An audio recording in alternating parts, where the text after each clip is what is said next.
नमस्ते दोस्तों, नया दिन, नई सुबह, नई शुरुआत और नई कहानी धीरज की वाणी के साथ आप सब लोगों के लिए पेश है। ये कहानी है जंगल में भटके हुए एक राजा, एक सेनापति और एक सैनिक की। तीनों जंगल में घूमने निकले थे। जंगल में राजा शिकार करने के लिए निकले थे, लेकिन तीनों किसी कारणवश भटक गए।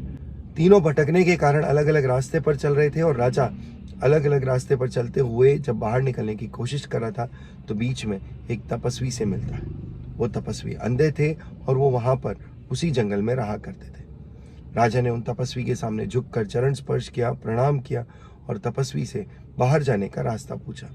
तपस्वी ने कहा कि महाराज, आपको यदि बाहर जाना है तो आपको एक रास्ता बताया, दाएं ओर से बाहर निकलकर आप बाहर जा सकते हैं। राजा ने वो तपस्वी से रास्ता सुना और बिल्कुल बाहर निकल गए। थोड़ी देर बाद सेनापति भी उसी रास्ते पर घूमते घूमते पहुंच गए।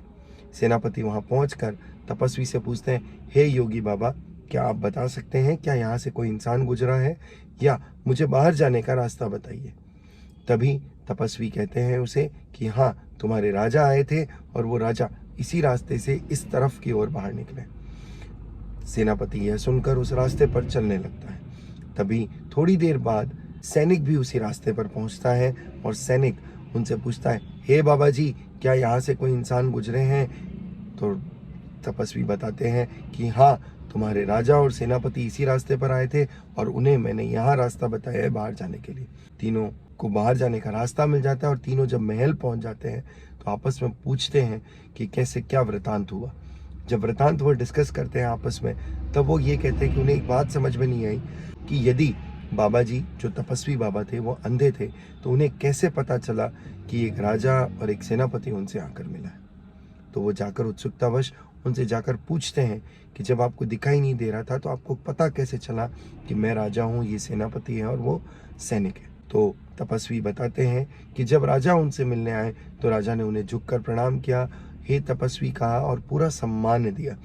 दूसरी तरफ जब सेनापति आए तो उन्होंने केवल उसे हे योगी बाबा कहा और प्रणाम नहीं किया, जबकि सैनिक ने उसे केवल बाबा जी, एक नॉर्मल कह सकते हैं छोटा सा साधु मानकर उनसे सवाल पूछा। तब जाकर राजा को समझ में आया और तपस्वी ने उन्हें यह भी समझाया कि व्यक्ति का आचरण और उसकी बुद्धि उसके व्यवहार पर निर्भर करता है।